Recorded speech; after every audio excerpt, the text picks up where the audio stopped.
নমস্কার। আশা করি সকলেই খুব ভালো আছেন।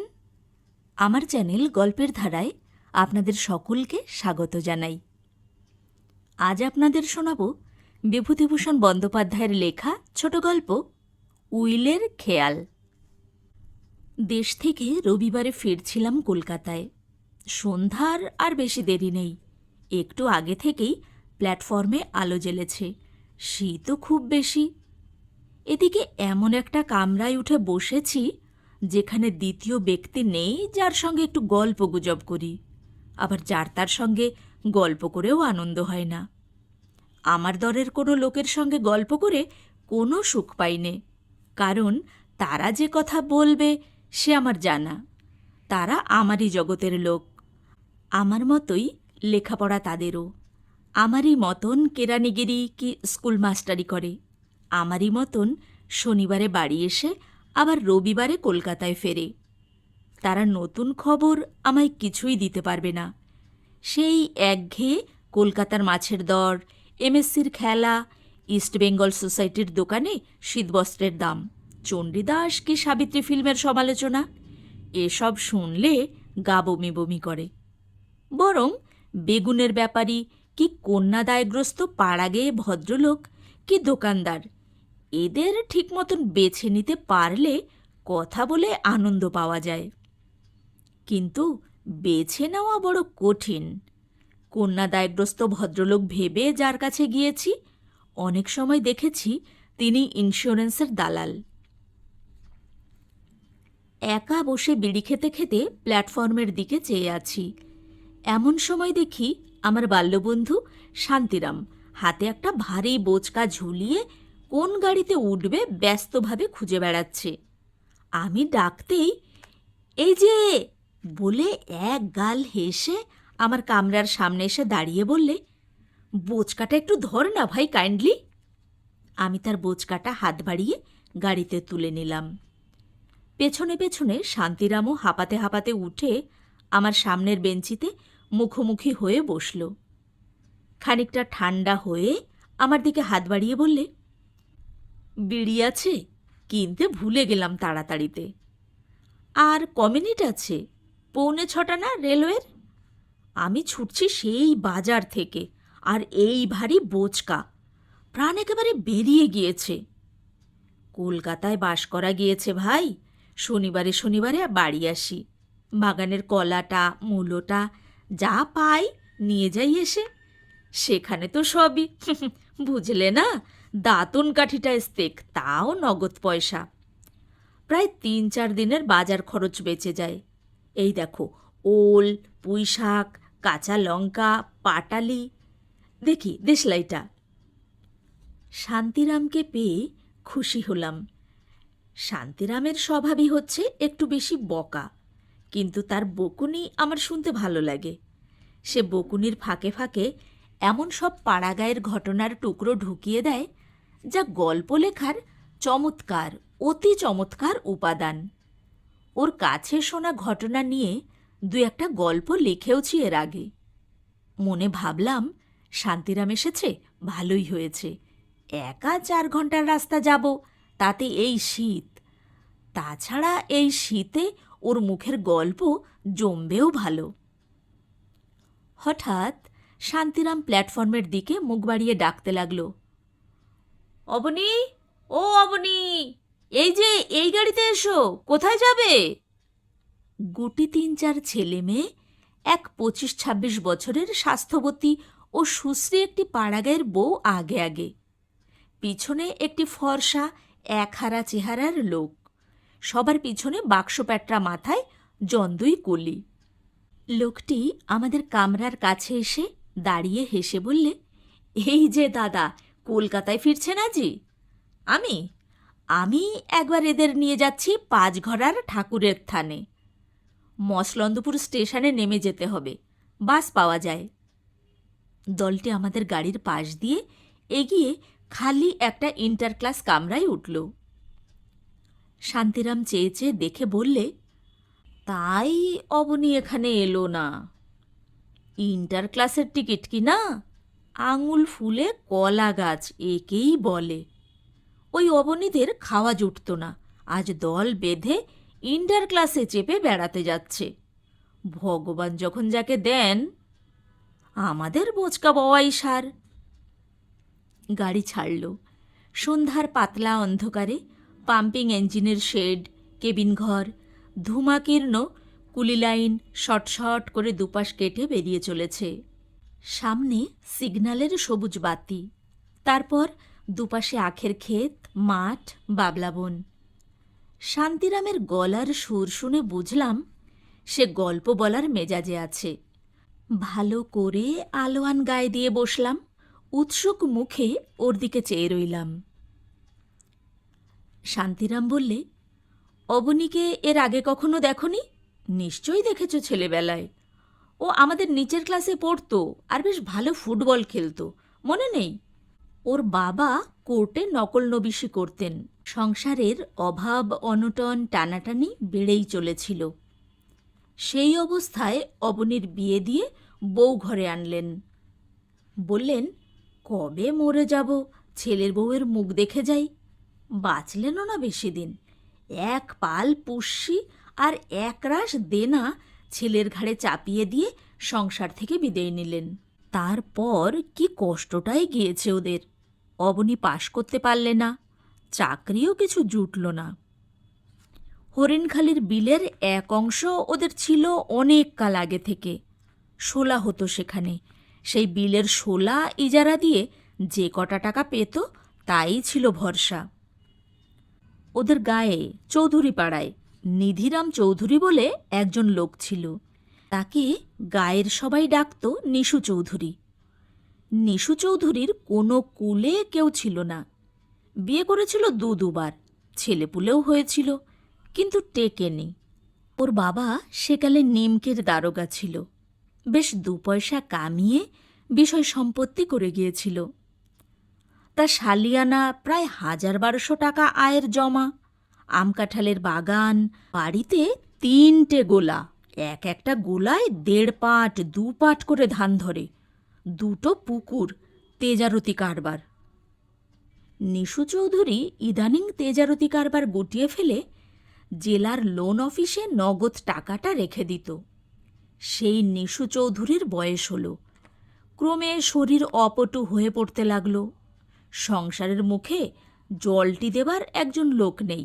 আবার পাড়া গায়ের ব্যাপার জানো তো, পয়সা নিয়ে বাড়িতে কাউকে খেতে দেওয়া এ রেওয়াজ নেই। তাতে সমাজে নিন্দে হয়, সে কেউ করবে না। নিশু চৌধুরী এমন একবার অসুখে পড়ে দিন কতক বড় কষ্ট পেলে। এসব দিকের পাড়া গায়ের ব্যাপার জানো তো ভায়া, না পাওয়া যায় রাঁধুনি বামুন, না পাওয়া যায় চাকর, পয়সা দিলেও মেলানো যায় না। দিন 10-12 ভুগবার পর উঠে একটু সুস্থ হয়ে একদিন নিশু চৌধুরী অবনীকে বাড়িতে ডাকলে। বললে, বাবা অবনী, আমার কেউ নেই, এখন তোমরা 5 জন ভরসা। তা তোমার বাবা আমায় ছোট ভাইয়ের মতন দেখতেন। তোমাদের পাড়ায় তখন যাতায়াতও ছিল খুব। তারপর এখন শরীরও হয়ে পড়েছে অপটু। তোমাদের যে গিয়ে খোঁজ খবর করব তাও তো আর পারি নে। তা আমি বলছি কি, আমার যা আছে সব লেখাপড়া করে দিচ্ছি তোমাদের, নাও, নিয়ে আমাকে তোমাদের সংসারে জায়গা দাও। তুমি আমার দিনুদার ছেলে, আমার নিজের ছেলেরই মতন। তোমাকে আর বেশি কি বলবো বাবা? অবনী আশ্চর্য হয়ে গেল। নিশু চৌধুরীর নগদ টাকা কত আছে কেউ অবশ্যই জানে না, কিন্তু বিষয় সম্পত্তির আয়, ধান, এসব যা আছে এ গায়ে এক রায়দের ছাড়া আর কারুর নেই। সমস্ত সম্পত্তি লিখে দিতে চায় নিশু চৌধুরী তারই নামে। অবনীর মুখ দিয়ে তো কথা বেরুল না খানিকক্ষণ। তারপর বললে, আচ্ছা কাকা, বাড়িতে একবার পরামর্শ করে এসে কাল বলবো। নিশু চৌধুরী বললে, বেশ বাবা, কিন্তু এসব কথা এখন যেন গোপন থাকে। পরদিন গিয়ে অবনী জানালে এ প্রস্তাবে তাদের কোনো আপত্তি নেই। সুচৌধুরী বললে, বৌমা তাহলে রাজি হয়েছেন? দেখো, তাহলে আমার একটা স্বাদ আছে, সেটা বলি। আমার এত বড় বাড়িখানা পড়ে আছে, অনেক দিন এতে মা লক্ষ্মীদের চরণ পড়েনি, ঠিক মতন সন্ধে পড়ে না। তোমাদের ও বাড়িটাও তো ছোট, ঘর দরে কুলোয় না, তাছাড়া পুরনোও বটে। তোমরা আমার এখানে কেন এসো না সব শুদ্ধ? তোমারই তো বাড়িঘর হবে, তোমাকেই সব দিয়ে যখন যাব, তখন এখন থেকে তোমার নিজের বাড়ি তোমরা না দেখলে নষ্ট হয়ে যাবে যে। এই প্রস্তাবেও অবনী রাজি হলো। একটা ভালো দিন দেখে সবাই এ বাড়িতে চলে এলো। অবনীর বউ নিশু চৌধুরীর বাড়ি কখনো দেখেনি, কারণ সে ও পাড়ার বউ, এ পাড়ায় আসবার দরকার তেমন হয়নি কখনো। ঘরবাড়ি দেখে বউ যেমন অবাক হয়ে গেল, তেমনি খুশিও হলো। নিশু চৌধুরীর বাবা রোজগারের প্রথম অবস্থায় শখ করে বাড়িটা উঠিয়েছিলেন। তখনকার দিনে সস্তা গন্ডার বাজার ছিল দেখে অবাক হবার মতো বাড়িই করেছিলেন বটে, পাড়াগাঁয়ের পক্ষে অবশ্যই। কলকাতার কথা ছেড়ে দাও, মস্ত দোতলা বাড়ি ওদের, নিচে বড় বড় 7-8খানা ঘর, বারান্দা, প্রকাণ্ড ছাদ, সান বাঁধানো উঠোন, ভেতর বাড়িতে পাকা রান্নাঘর, ইদারা, বাইরে প্রকাণ্ড বৈঠকখানা। বাড়ির পেছনে ফলের বাগান, ছোট্ট একটা পুকুর, বাঁধানো ঘাট, পাড়াগাঁয়ে সম্পন্ন গেরস্ত বাড়ি যেমন হয়ে থাকে। ওরা বাড়িতে উঠে এসে জাঁকিয়ে সত্যনারায়ণের পুজো দিলে, লোকজন খাওয়ালে, লক্ষ্মী পুজো করলে। সবাই বললে অবনীর বউয়ের পয় আছে, নইলে অমন বিষয় সম্পত্তি পাওয়া কি সোজা কথা আজকালকার বাজারে? আবার অনেকেরই চোখ টাটালো। এসব হলো গিয়ে ওই বছর ফাগুন মাসের কথা। গত বছর বৈশাখ মাসে নিশু চৌধুরী মারা গেল। জ্বর হয়েছিল। অবনী ভালো ভালো ডাক্তার দেখালে, খুলনা থেকে নৃপেন ডাক্তারকে নিয়ে এলো, বিস্তর পয়সা খরচ করলে। অবনীর বউ মেয়ের মতন সেবা করলে, কিন্তু কিছুতেই কিছু হলো না। অবনী বৃষৎসর্গ শ্রাদ্ধ করলে খুব ঘটা করে, সমাজ খাওয়ালে। তা সবাই বললে দেখে শুনে যে নিজের ছেলে থাকলে নিশু চৌধুরীর, সেও এর বেশি আর কিছু করতে পারত না। তারপর এখন ওরাই সম্পত্তির মালিক। অবনী নিজেই খাটিয়ে ছেলে, কোনো নেশা ভাঙ করে না, অতি সৎ। কাজেই বিষয় উড়িয়ে দেবে সে ভয় নেই, দেখে শুনে খাবার ক্ষমতা আছে। তাই বলছিলাম, ভগবান যাকে দেন তাকে এমনি করেই দেন। ওই অবনীর বউ আঁচল পেতে চাল ধার করে নিয়ে গিয়েছে আমার মাসিমাদের বাড়ি থেকে, তবে হাড়ি চড়েছে, এমন দিনও গিয়েছে ওদের। আমার মাসিমার বাড়ি ওদের একই পাড়ায় কি না, তারই মুখে সব শুনতে পাই। আর তারাই এখন দেখো ইন্টার ক্লাসে। ভগবান যখন যাকে। অবনীর বউটিও খুব ভালো, অত্যন্ত গরিব ঘরের মেয়ে ছিল, পড়েছিল তেমনই গরিবের ঘরে। সে নাকি মাসিমার কাছে বলেছে, যা কোনোদিন স্বপ্নেও ভাবিনি দিদি, তাই যখন হলো, এখন ভাবি ভগবান সব বাঁচিয়ে বর্তে রাখলে হয়।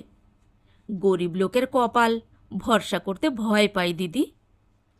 প্রথম যেদিন বাড়িতে ঢুকলাম, দেখি এ যেন রাজবাড়ি, অত ঘরদোর, অত বড় জালনা দরজা, এতে আমার ছেলেমেয়েরা বাস করতে পারবে? জানো তো কি অবস্থায় ছিলাম, তোমার কাছে আর কি লুকোবো। এ যেন সবই স্বপ্ন বলে মনে হয়েছিল। এখন ব্রতটা নামটা করে 2-10 জন ব্রাহ্মণের পাতে 2 মুঠো ভাত দিয়ে যদি ভালোই ভালোই দিনগুলো কাটাতে পারি, তবে তো মুখ থাকে লোকের কাছে। সেই আশীর্বাদ করো তোমরা সকলে। সন্ধ্যার অন্ধকার চারিদিকে খুব গাঢ় হয়েছে। ট্রেন হু হু করে অন্ধকার মাঠ, বাঁশবন, বিল, জলা, আখের ক্ষেত, মাঝে মাঝে ঘন অন্ধকারের মধ্যে জোনাকি জলা ঝোপ পার হয়ে উড়ে চলেছে। মাঝে মাঝে ছোট ছোট গ্রাম, খড়ে ছাওয়া 20-30টা চালাঘর এক এক জায়গায় জড়াজড়ি করে আছে। 2-4-10টা মিটমিটে আলো জ্বলে অন্ধকারে ঢাকা গাছপালায় গ্রামগুলিকে কেমন একটা রহস্যময় রূপ দিয়েছে। একটা বড় গ্রামের স্টেশনে অবনী তার বউ ও ছেলে মেয়েকে নিয়ে নেমে গেল। স্টেশনের বাইরে একখানা ছইওয়ালা গরুর গাড়ি দাঁড়িয়ে আছে, বোধহয় ওদেরই জন্যে।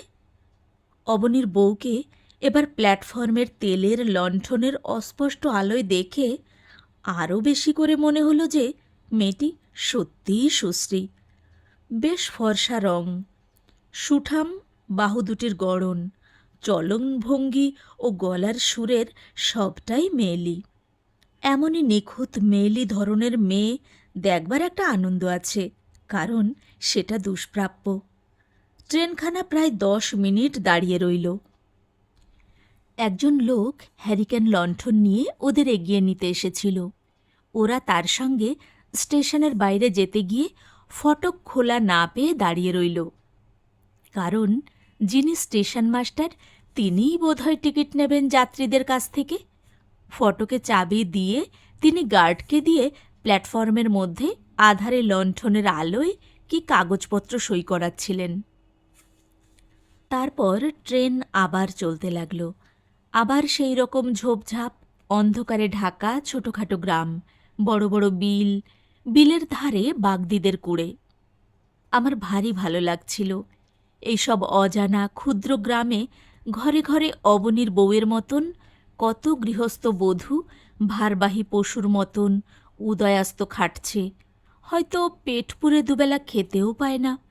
ফর্সা কাপড়, বছরে পরে হয়তো 2 দিন কি 3 দিন, হয়তো সেই পুজোর সময় একবার, কোনো স্বাদ আহ্লাদ পড়ে না মনের, কিছু দেখে না, জানে না, বোঝে না, মনে বড় কিছু আশা করতে শেখেনি, বাইরের দুনিয়ার কিছুই খবর রাখে না।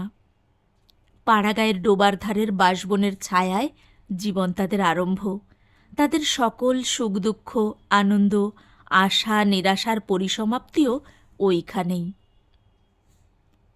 অবনীর বউ গৃহস্থ বধূদেরই একজন, অন্তত ওদের একজনও তার সাধের স্বর্গকে হাতে পেয়েছে।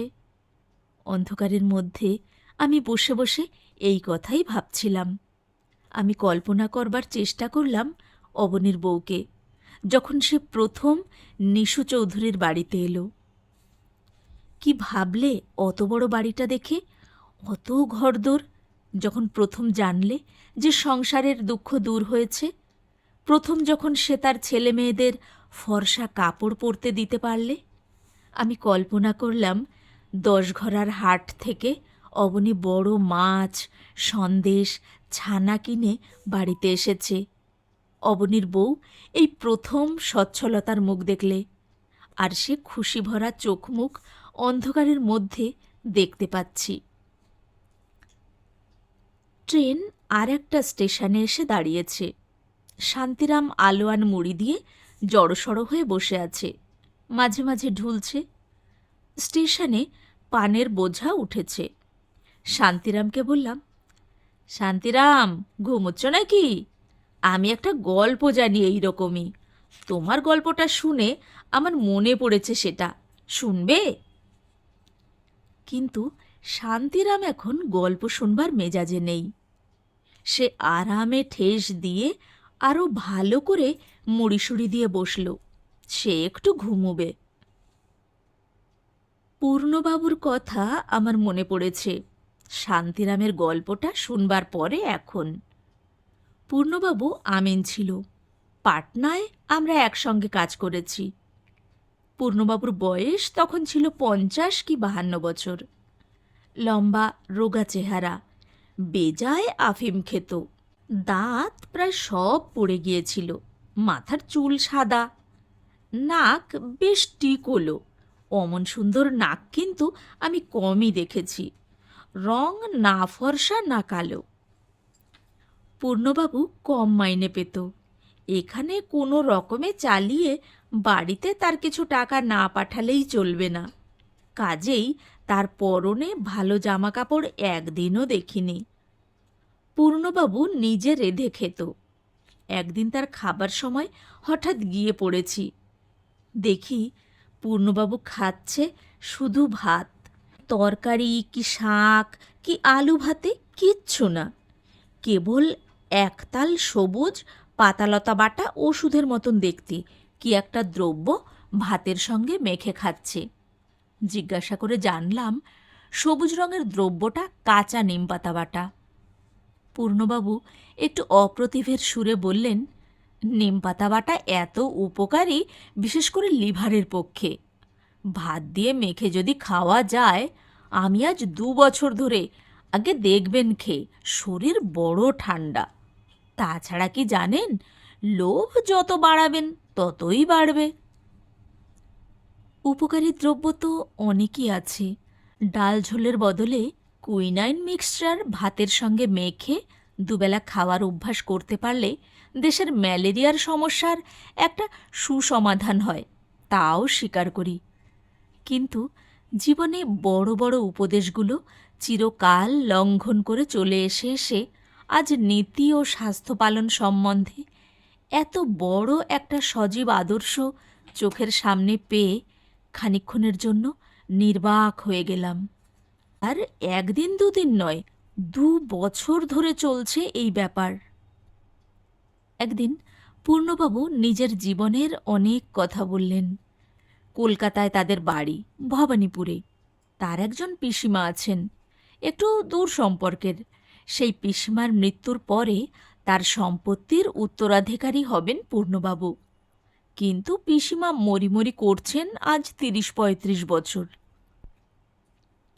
পূর্ণবাবুর বিবাহ হয় বাগবাজারের সম্ভ্রান্ত বংশের মেয়ের সঙ্গে। তবে তখন তাদের অবস্থা খুব ভালো ছিল না। পূর্ণবাবুদের পৈতৃক বাড়িও নেই কলকাতায়।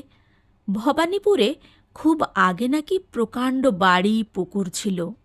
এখন তাদের 2 পুরুষ ভাড়াটে বাড়িতে থাকে। পূর্ণবাবুর 18-19 বছর বয়সে পিতৃবিয়োগ হয়। তিনি ছেলের জন্য শুধু যে কিছু রেখে যাননি তা নয়, ছেলেটিকে লেখাপড়াও শেখাননি। কারণ তিনিও জানতেন এবং সবাই জানত যে তার দরকার নেই। অত বড় সম্পত্তির যে মালিক হবে 2 দিন পরে, তার কি হবে লেখাপড়ায়? ছেলেটিও জ্ঞান হওয়া পর্যন্ত তাই জানত বলে লেখাপড়া শেখবার কোনো চেষ্টাও ছিল না। পূর্ণবাবুর শ্বশুরও তাই ভেবে মেয়েকে ওই গরিব ঘরে দিয়েছিলেন। পূর্ণবাবুর বাবা তো মারা গেলেন। পূর্ণবাবুর ঘাড়ে রেখে গেলেন সংসার, নববিবাহিতা পুত্রবধূ, অল্প কিছু দেনাও। কিন্তু পূর্ণবাবুর ক্রেডিট তখন পুরো মাত্রায়। কি বাজারে কি বন্ধুবান্ধব মহলে, টাকা হাত পাতলেই পাওয়া যায়। ধারে দোকানে জিনিস পাওয়া যায়, নিত্য নতুন বন্ধু জোটে। পূর্ণবাবু খুশি, পূর্ণবাবুর তরুণী বউ খুশি, আত্মীয় স্বজন খুশি, বন্ধুবান্ধব খুশি। কারণ সবাই জানে বুড়ি আর কদিন, না হয় মেরে কেটে আর 5টা বছর। অবশ্যই পূর্ণবাবুর তখন বয়স অনেক কম, সংসারের কিছুই বোঝেন না, জানেন না। মনে উৎসাহ, আশা অদম্য, আনন্দের উৎস। চোখের সামনে দীপ্ত রঙিন ভবিষ্যৎ, যে ভবিষ্যতের সম্বন্ধে কোনো সন্দেহের অবকাশ নেই, আশঙ্কা নেই। একদিন হাতের মুঠোয় ধরা দেবেই। এ অবস্থায় যে যা বুঝিয়েছে, পূর্ণবাবু তাই বুঝেছেন। টাকা কড়ি ধার করে 2 হাতে উড়িয়েছেন, বন্ধুবান্ধবদের সাহায্যও করেছেন। ধারে যতদিন এবং যতটা নবাবি করা চলে বাকি রাখেননি। কিন্তু ক্রমে বছর যেতে লাগল। 2-3 বছর পরে আর ধার মেলে না, সকলেই হাত গুটিয়ে ফেললে। পাওনাদারের যাতায়াত শুরু হলো এই জন্যে। আরও বিশেষ করে পূর্ণবাবু বাজারে ক্রেডিট হারিয়ে ফেললেন যে সবাই দেখলে পূর্ণবাবুর পিসিমা ওদের আদৌ বাড়িতে ডাকেন না, পূর্ণবাবুকেও না, পূর্ণবাবুর বউ ছেলে মেয়েকে কাউকে না।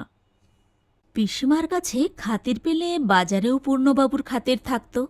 অনেকে বলতে লাগলো পূর্ণবাবুর পিসিমা ওদের দেখতে পারেন না, সমস্ত সম্পত্তি হয়তো দেবোত্তর করে দিয়ে যাবে, একটি পয়সাও দেবে না ওদের। পূর্ণবাবুর পিসিমার বিশ্বাস যে এরা তাকে বিষ খাইয়ে মারবে। যত বয়স হচ্ছে এই বিশ্বাস আরও দিন দিন বাড়ছে। এতে করে হয়েছে এই যে পূর্ণবাবুর কি পূর্ণবাবুর স্ত্রীর কি পূর্ণবাবুর ছেলেমেয়ের পিসিমার বাড়ির ত্রিসীমানায় ঘেঁষবার জো নেই। কাজেই অত বড় সম্পত্তির উত্তরাধিকারী হয়েও পূর্ণবাবু আজ ৩০ টাকা মাইনের আমিনগিরি করছেন। আমি পূর্ণবাবুর এই গল্প বিশ্বাস করিনি, কিন্তু সেটেলমেন্ট ক্যাম্পে আমরা একসঙ্গে ১.৫ বছরের উপর ছিলাম। এই ১.৫ বছরের প্রায় প্রতিদিনই সন্ধ্যায় কি রাত্রে একসঙ্গে বসবার সুযোগ হলেই পূর্ণবাবু আমায় তার পিসিমার সম্পত্তির গল্প করতেন। কখন কোনটা হয়তো বলে ফেলেছেন ৬ মাস আগে, তার মনে থাকবার কথা নয়। আবার আজ যখন নতুন কথা বলছেন ভেবে বললেন, তখন খুঁটিনাটি ঘটনাগুলো ৬ মাস আগের কাহিনীর সঙ্গে মিলে যেত। নানা টুকরো কথার জোড়াতালি মিলিয়ে এই ১.৫ বছরে পূর্ণবাবুর সমস্ত গল্পটা আমি জেনেছিলুম। একদিন তিনি বসে আগাগোড়া গল্প আমায় করেননি, সে ধরনের গল্প করবার ক্ষমতাও ছিল না পূর্ণবাবুর। সেই থেকে পূর্ণবাবুর দুর্দশার সূত্রপাত হল। বন্ধুবান্ধব ছেড়ে গেল, শ্বশুরবাড়িতে খাতির কমে গেল, সংসারে দারিদ্র্যের ছায়া পড়ল। ২-১ জন হিতৈষী বন্ধুর পরামর্শে পূর্ণবাবু আমিনের কাজ শিখতে গেলেন, বউ ছেলেকে বাপের বাড়ি পাঠিয়ে দিলেন। এসব আজ ৩০ বৎসর আগেকার কথা। এই ৩০ বছরে পূর্ণবাবু আমোদপ্রিয়, শৌখিনচিত্ত, অপরিণামদর্শী যুবক থেকে কন্যাদায়গ্রস্ত, রোগজীর্ণ, অকাল বৃদ্ধ, দারিদ্র ভারে কুব্জ দেহে ৩০ টাকা মাইনের আমিনে পরিণত হয়েছেন। এখন আর তার মনে তেজ নেই, শরীরে বল নেই, খেলে হজম করতে পারেন না, চুল অধিকাংশই পেকে গিয়েছে, কষের অনেকগুলো দাঁত পড়ে গেলেও পয়সার অভাবে হাতে পারেন না বলে গালে টোল খেয়ে যাওয়ায় বয়সের চেয়েও বুড়ো দেখায়। বাড়ির অবস্থাও ততোধিক খারাপ। ১৫ টাকা ভাড়ায় এদো ঘরে বাস করার দরুন স্ত্রী, ছেলে মেয়ে সকলেই নানা রকম অসুখে ভোগে, অথচ উপযুক্ত চিকিৎসা হয় না। ৩টি মেয়ের বিয়েতে পূর্ণবাবু একেবারে সর্বস্বান্ত হয়ে গিয়েছেন, অথচ মেয়ে ৩টির প্রথম ২টি ঘোর অপাত্রে পড়েছে। বড় জামাই বউবাজারে দর্জির দোকান করে, ঘোর মাতাল, কুচরিত্র, বাড়িতে স্ত্রীকে মারপিট করে প্রায়ই। তবুও সেখানে মেয়েকে মুখ গুজে পড়ে থাকতে হয়। বাপের বাড়ি এলে শোবার জায়গাই দেওয়া যায় না। মেজ জামাই মাতাল নয় বটে, কিন্তু তার ১ পয়সা রোজগারের ক্ষমতা নেই, রেলে সামান্য কি চাকুরি করে। সে সংসারে সবাই একবেলা খেয়ে থাকে, তাই নাকি অনেক দিন থেকে নিয়ম। আর একবেলা সকলে মুড়ি খায়। মেজ মেয়ের দুঃখ পূর্ণবাবু দেখতে পারেন না বলে মাঝে মাঝে তাকে বাড়িতে আনিয়ে রাখেন। এখানে এলে তবু মেয়েটা খেতে পায় পেট পুরে দুবেলা। আজকাল প্রায়ই জ্বরে ভোগে, শরীরও খারাপ হয়ে গিয়েছে। ডাক্তারে আশঙ্কা করেছে থাইসিস।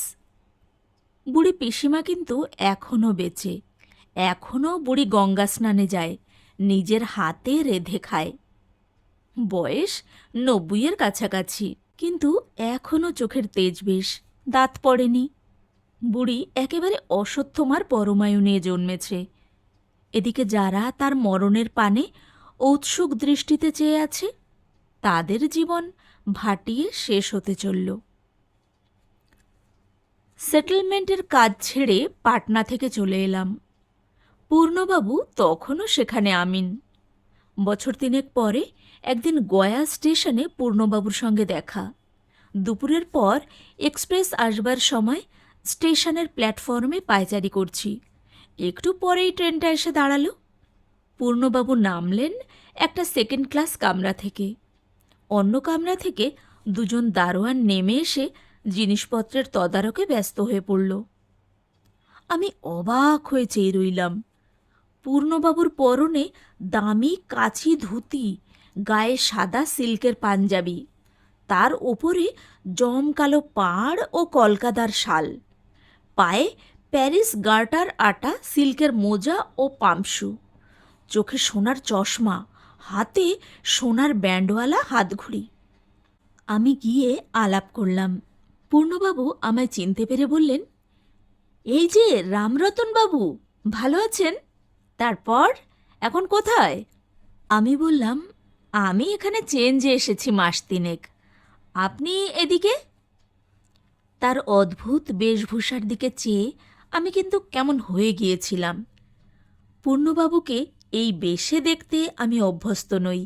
আমার কাছে সুতির ময়লা চিট সোয়েটার ও সবুজ আলোয়ান গায়ে পূর্ণবাবু বেশি বাস্তব।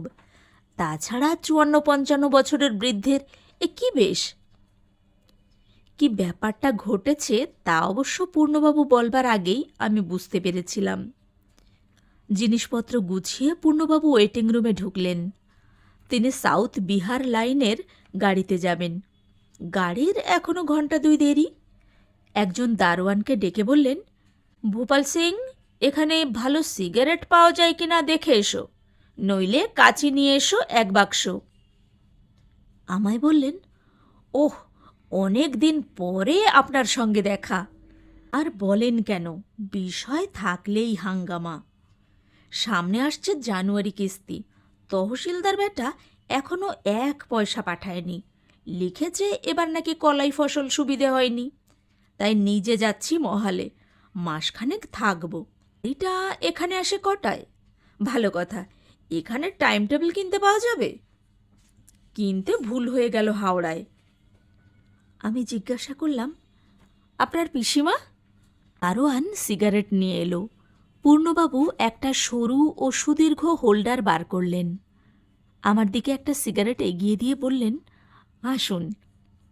তারপর সিগারেট ধরিয়ে আরামে ধোঁয়া ছেড়ে বললেন, পিসিমা মারা গিয়েছেন আর বছর কার্তিক মাসে। তারপর থেকেই বিষয় আসর ঝঞ্ঝাটে পড়েছি। নিজে না দেখলে কি জমিদারি টেকে? আর এই বয়সে ছুটাছুটি করে পারি নে। একটা ভালো কাজ জানা লোকের সন্ধান দিতে পারবেন রামরতনবাবু? টাকা ৪০ মাইনে দেব, খাবে থাকবে।